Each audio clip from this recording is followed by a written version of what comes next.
I see the weight you carry, my friend. That strange pressure in your chest at 3 a.m., the bone-deep exhaustion that comes not from labor but from waiting for the world to acknowledge what your spirit already knows. This is not anxiety. This is pre-miracle turbulence. When a massive spiritual blessing attempts to pierce the membrane of physical reality, the atmosphere becomes thick, electric. You are literally feeling the gravitational pull of your own destiny before it arrives. The sheep do not feel such things. Their nervous systems are too coarse, too dulled by the narcotics of conformity and mediocrity. But you, the chosen one, you are a seismograph for the sacred, registering tremors in the unseen world that precede earthquakes in the visible one. For years, you have been the family beast of burden, the one who gave until the marrow dried in your bones. I know your secret arithmetic, the tears swallowed in the car so your children wouldn't see weakness, the mental calculations in the grocery aisle between nutrition and survival, the humiliation of checking your account before buying coffee. You have carried the financial sins of your lineage, the debts of parents who never learned restraint, the emergencies of siblings who mistake your strength for an infinite resource. They called you responsible, but what they meant was useful. And all the while, you watch the wicked prosper, those who lie, cheat, manipulate, their accounts swelling while you counted coins like a medieval penitent counting prayers. But here is the secret the priests will not tell you. Your tears have filled a chalice in the invisible realm, and that chalice is now overflowing.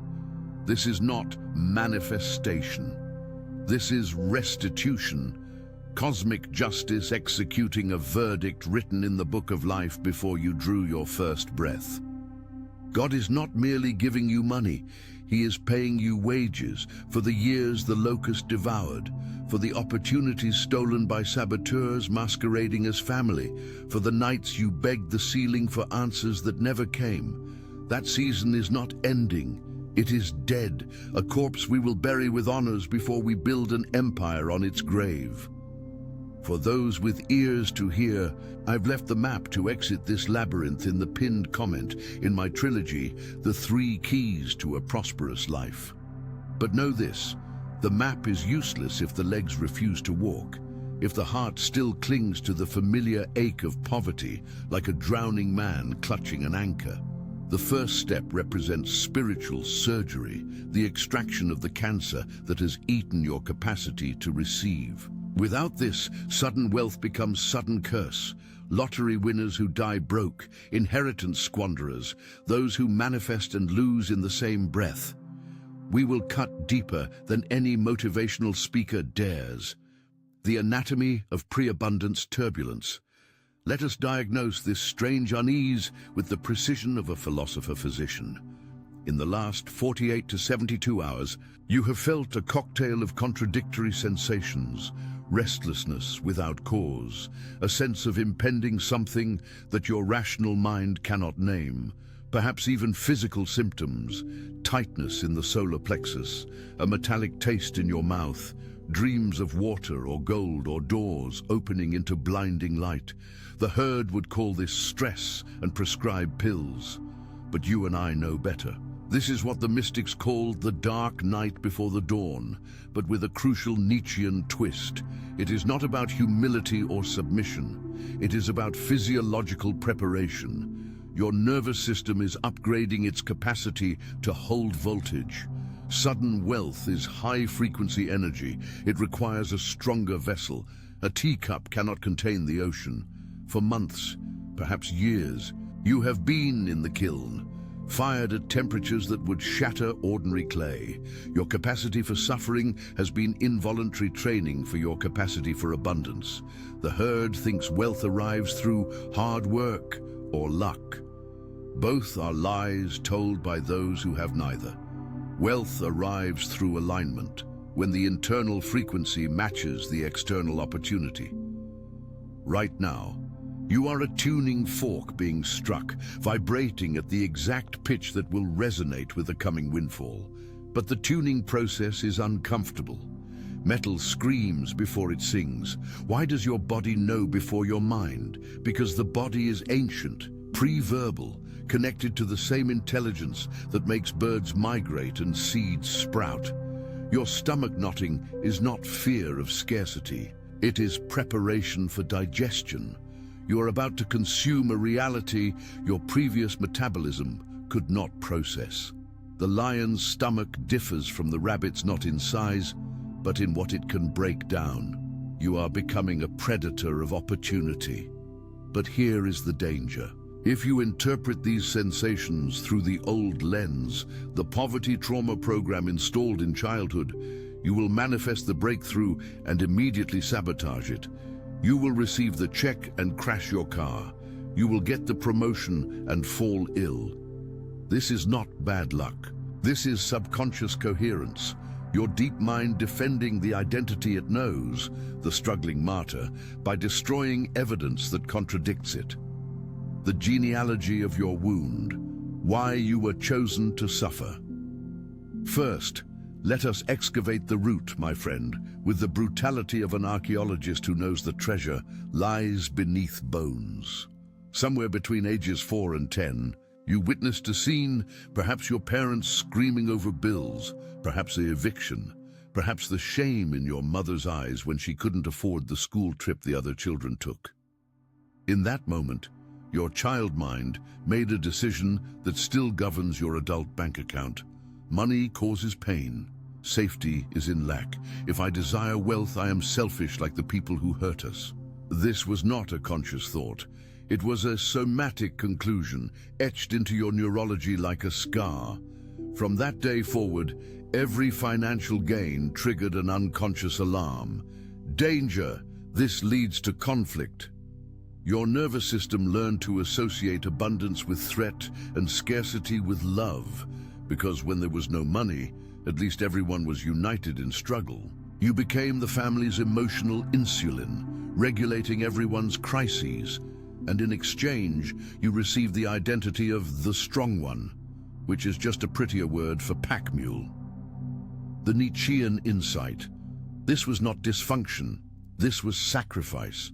You were the scapegoat in the ancient sacred sense, the one who carries the sins, the unspoken financial illiteracy, the generational curse of poverty consciousness, out into the desert so the tribe can pretend to be clean. But here is what the tribe does not tell the scapegoat. The wilderness is where profits are made. Isolation is where the chosen one discovers they do not need the herd's validation to access God. Your family needed you poor to feel superior. Your friends needed you struggling to feel less alone. The culture needed you obedient, working hard, paying taxes, dying with nothing, so the system could feed on your labor without interference. Every commercial, every financial advisor, every sermon about contentment was designed to keep you in your lane, producing value for others while consuming crumbs. But something in you rejected the script. Some untamed part of your soul, call it the will to power, call it the Holy Spirit, call it your lion heart, refused to bow. You kept dreaming, kept praying, kept wanting, even when wanting felt like treason against your humble origins. That refusal is why you are here. The herd accepts lack as natural. The chosen one experiences lack as spiritual emergency, as evidence that reality has glitched. And you were right. The glitch was not in your desire, but in the delay. God was not testing your faith, He was building your capacity. If He had given you wealth at 20, you would have spent it trying to buy the herd's approval. At 30, you would have hoarded it in fear. But now, scarred, disillusioned with human validation, too tired to perform, now you are dangerous. Now you will use wealth as a weapon against the very systems that oppressed you. Now you are ready to be a river, not a reservoir. The physiology of poverty. How trauma lives in your wallet, let us speak of the body, for the spirit cannot override what the flesh has memorized. Poverty is not merely a lack of money, it is a nervous system state. Your vagus nerve, the highway between your brain and your gut, has been trained to perceive safety in scarcity. When your bank account is low, your body relaxes. Ah, this is familiar. This is home. When money arrives, your cortisol spikes. Threat detected. Prepare for loss. This is why you manifest and lose in cycles. You attract the opportunity. Your spirit is strong. But your autonomic nervous system rejects the frequency. Your body is wired for poverty. It is like trying to run high-voltage electricity through a wire designed for low current. The system blows the fuse to protect itself, even though the shutdown causes the very pain it was trying to avoid. The Nietzschean surgery. We must reprogram the nervous system's definition of safe. Safety is not scarcity. Safety is surplus. Safety is not struggle. Safety is ease. But the body will not believe words.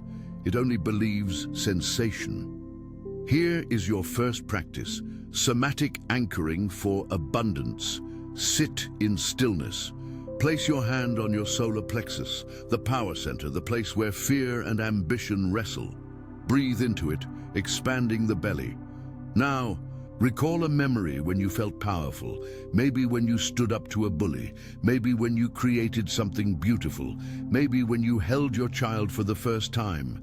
Feel the sensation, warmth, expansion, a golden hum in the chest. Now, while holding that sensation, visualize checking your bank account and seeing an absurd number, so large it makes you laugh nervously. Don't think about how it got there. Just feel the number. Notice the body's reaction. Does the throat tighten? Does the stomach drop? That is the poverty program activating. Breathe into it. Say aloud, I am safe in overflow. Wealth is my natural state. My body trusts abundance. Repeat until the nervous system stops resisting, until you can visualize the money and feel the golden hum simultaneously. This is not woo-woo. This is neuroplasticity, the same science used to treat PTSD. You are teaching your amygdala that abundance is not a predator. Do this daily, 5 minutes. In 2 weeks, you will notice unexpected money arrives, and instead of anxiety, you feel calm. That is the sign your body has accepted the new identity. The law of the vessel, why you leak. Wealth. Here is a brutal truth the prosperity gospel will not speak. You can manifest $1 million and still die broke. Not because of the economy, not because of bad luck, but because of structural leaks in your consciousness. Jesus said, you cannot pour new wine into old wineskins, meaning you cannot pour infinite wealth into a finite, fear-based identity without rupture. Examine your relationship with money in the last 5 years. Have you noticed a pattern?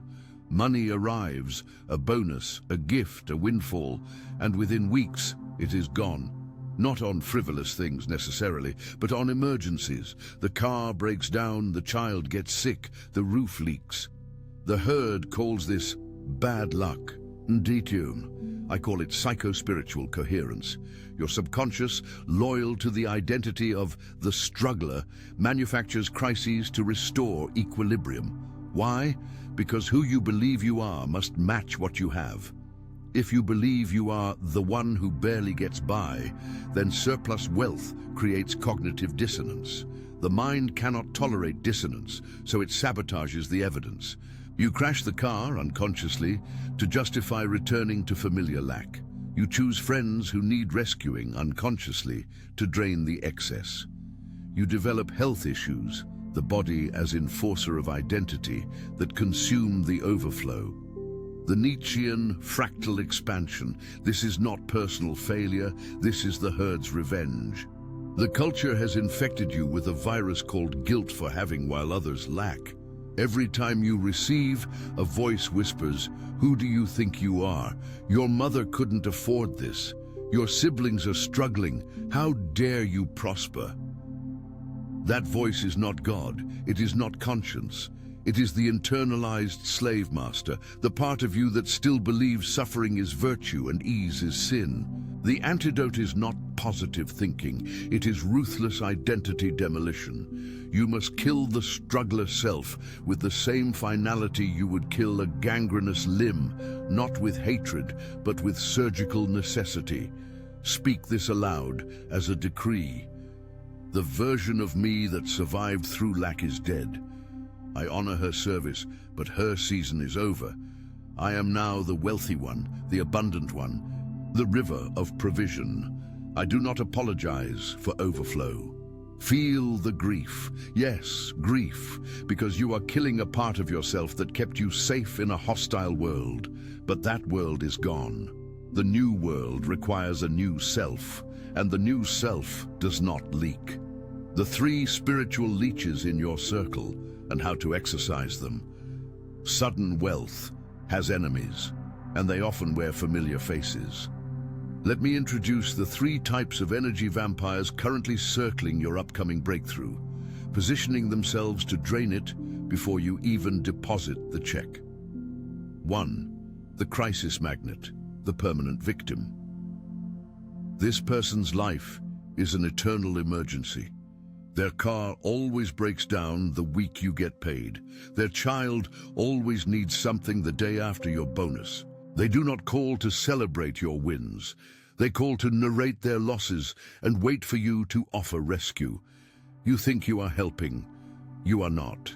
You are enabling the demon of dependency that possesses them, the same demon that keeps them perpetually infantilized.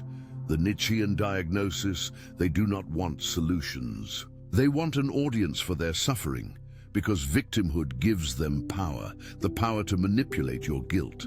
Every time you rescue them, you reinforce their core belief: I am helpless and others must save me. You are not their savior, you are their enabler.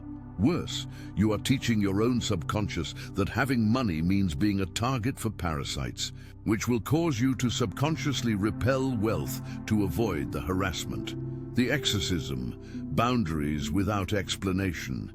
Next time they call with a crisis, say, I hear you. That sounds hard. What's your plan? Do not offer money. Do not offer to fix it.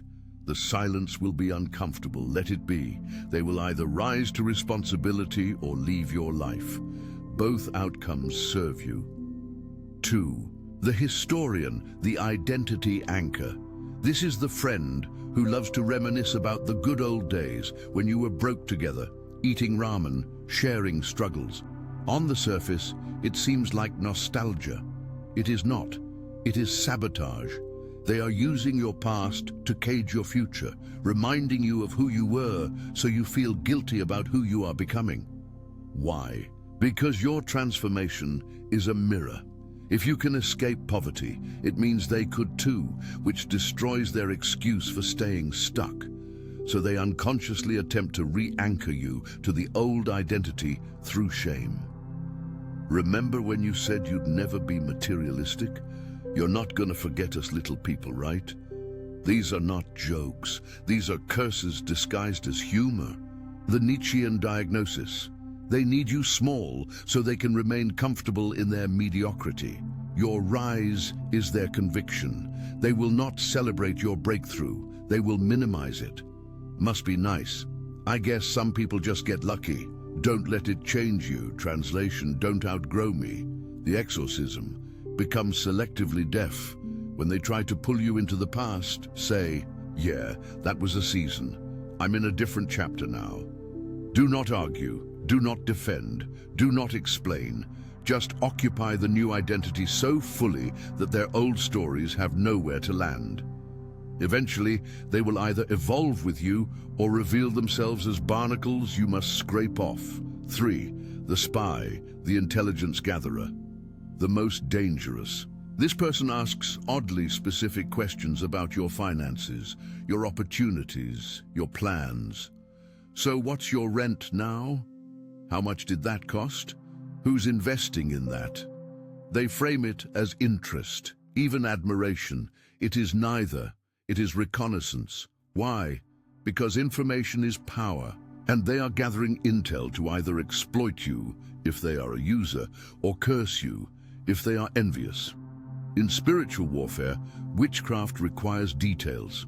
A general blessing is hard to attack, but a specific blessing, I just got a $50,000 contract from X company, gives the enemy a target. The Nietzschean diagnosis.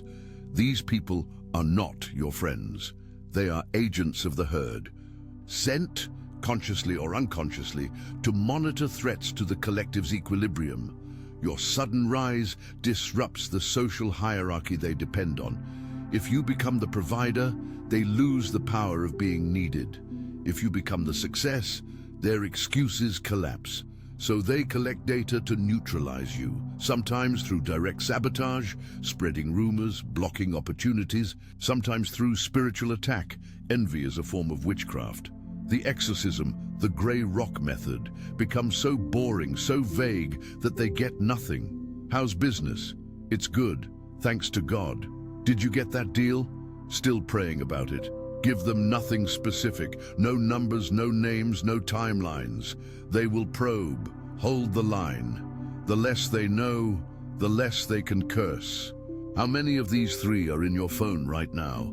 If your chest tightened reading those descriptions, your spirit is confirming. They are there. You have known it for months, maybe years, but you suppress the knowing because confronting it feels cruel. Let me liberate you. It is not cruel to protect your blessing. It is stewardship. God did not send wealth into your life so you could fund the herd's dysfunction. He sent it so you could build a kingdom that outlasts you.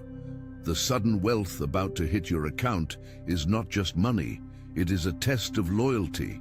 Will you protect it, or will you scatter it to jackals to avoid being called selfish? The chosen one chooses the mission over the crowd's comfort. Always. The sacred mathematics of stewardship, how to keep what God gives. Let us speak plainly about a truth the modern church has castrated. God is not opposed to your wealth. He is opposed to your worship of it. The pastor who tells you money is the root of all evil drives a car you paid for with your tithes. The guru who preaches detachment from materialism charges $5,000 for his retreat. They want you poor, so you stay dependent on their mediation between you and the divine. But here is the red pill. You are not a beggar at God's table. You are a son, an heir, a co-creator. The wealth coming to you is not a handout. It is an activation of assignment. You were chosen to carry resources because you have been tested and found trustworthy in ways the herd will never understand. You did not steal. You did not lie. You gave until it hurt, and you are still standing.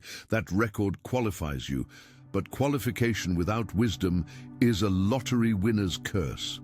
So here are the sacred mathematics, the non-negotiable laws that separate those who build dynasties from those who die broke despite windfalls. Law 1. The first tenth is not yours. Before you pay a single bill, before you buy a single luxury, 10% goes to God. Not to a church building fund, not to a celebrity pastor's private jet, but to the work of the kingdom, feeding the hungry, housing the homeless, funding the widow, backing the entrepreneur who has vision but no capital. This is not giving back. This is sanctifying the 90%. When you honor God with the first fruits, you are saying, I acknowledge the source. This wealth did not come from my intelligence or effort alone. I am a steward, not an owner. The herd thinks tithing is optional, a nice gesture if you feel generous. Wrong. It is spiritual physics. The 10% is the seed that ensures the next harvest. Hoard it, and you break the cycle. You may keep the money short-term, but you lose the anointing that attracts more. I have watched millionaires collapse because they tithed when broke but stopped when wealthy, thinking they had graduated from needing God. Arrogance is the trapdoor beneath sudden wealth. Law 2. The next 20% is your future self's salary. After the tithe, 20% goes to investments, assets that generate income without your labor. Real estate, index funds, businesses. This is not greed. This is obedience to the parable of the talents. The servant who buried his coin was cursed not for losing it, but for failing to multiply it. God does not reward passivity. He rewards strategic stewardship. Your current self does not need all the money. Your future self, the 60-year-old you, the you who wants to retire your parents, the you who wants to fund missionaries and schools. That person is counting on the decisions you make today. Do not betray them for the dopamine hit of a luxury purchase. Every dollar you invest today is a vote for freedom tomorrow. Law 3. Live on 50%, enjoy 10%. Give the rest away of the remaining 70%. 50% covers your lifestyle. Housing, food, transport, education. Not poverty-level beans and rice, but not Bentleys and penthouses either. Live below your means, but above your former struggles. You are not called to suffer, but you are also not called to join the herd's consumption Olympics. 10% is for joy.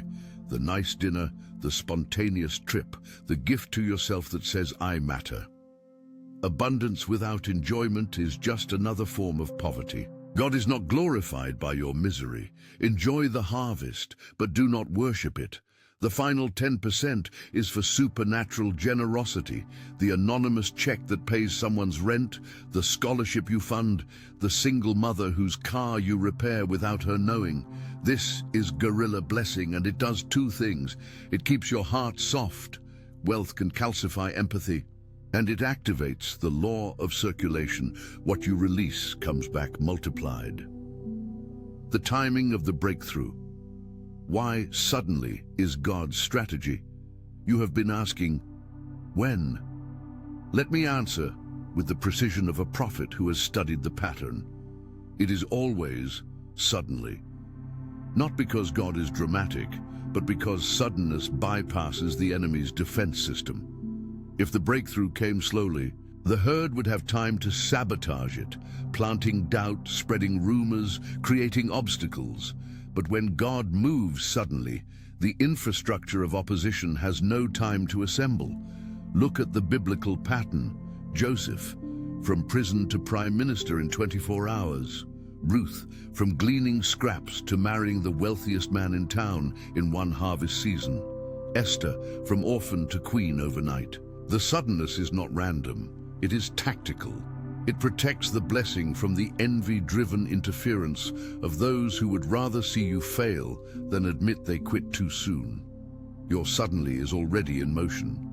You cannot see it because it is happening in the invisible realm, where contracts are being signed, where enemies are being confused, where doors you did not even know existed are being unlocked. Your only job is to stay ready, not anxiously scanning the horizon, but in the posture of a warrior the night before battle, calm, sharpened, trusting the timing. The signs that suddenly is near, increased spiritual attack. If you have noticed more arguments, more doubt, more random obstacles in the last few weeks, it is not bad luck. It is the enemy's last-ditch effort to make you quit before the finish line. The darkest hour is just before dawn. Unusual peace in the chaos. Paradoxically, amidst the attack, you feel a strange calm, a knowing that transcends logic. This is the Holy Spirit anchoring you, preparing your nervous system for the shock of answered prayer. Divine setups disguised as coincidences. You randomly meet someone who mentions an opportunity. You accidentally see a post about an investment. These are not accidents. They are breadcrumbs from the divine, leading you to the suddenly. Do not despise the waiting. The waiting was never punishment. It was preparation.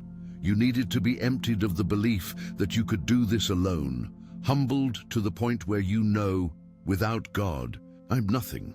That humility is the only firewall that can protect you from the pride that destroys lottery winners. The practical rituals of readiness, preparing the landing strip. Sudden wealth hates clutter, both spiritual and physical. If your external world is chaos, it signals to the universe, I am not ready to manage increase.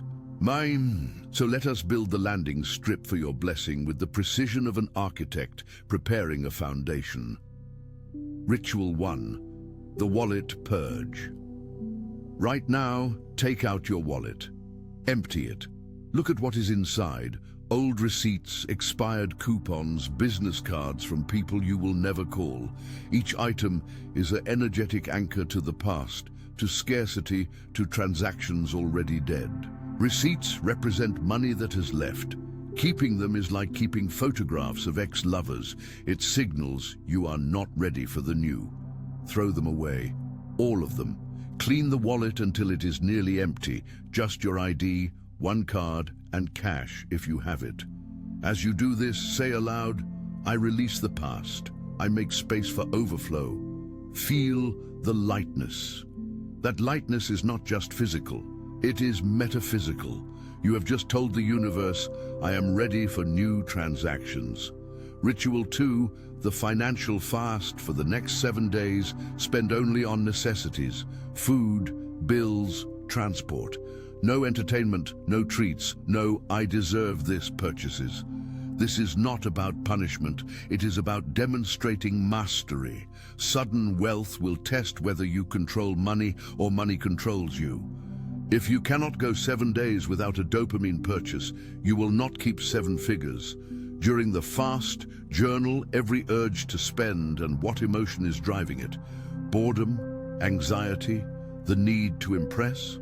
Those emotions are the leaks we are sealing. By the end of 7 days, you will have identified your financial triggers and built the muscle to override them. Ritual 3, the visualization chamber. Every morning before you check your phone, that digital leash, sit in silence for 5 minutes. Close your eyes. Visualize in first person your future self. 6 months from now, see yourself waking in a home where you feel safe. See yourself checking your bank account and smiling instead of wincing. See yourself writing a check to your parents, watching their confusion turn to tears of relief. Feel it in your body, the warmth in your chest, the relaxation in your shoulders, the quiet pride of breaking the curse. Do not let this be a passive daydream. Make it a felt experience. The subconscious does not distinguish between vividly imagined and physically real. By rehearsing the future, you are pre-paving the neural pathways that will allow you to inhabit it when it arrives. This is not manifestation. This is mental rehearsal, the same technique Olympic athletes use to win gold. The final seal, decreeing. Your new identity words are not mere sounds. They are creative frequencies that shape reality. God spoke the universe into existence. Let there be light, and light obeyed. You are made in that image. Your words have legislative power in your personal universe, but most people curse themselves daily without knowing it. I'm so broke, I'll never get ahead. Money hates me.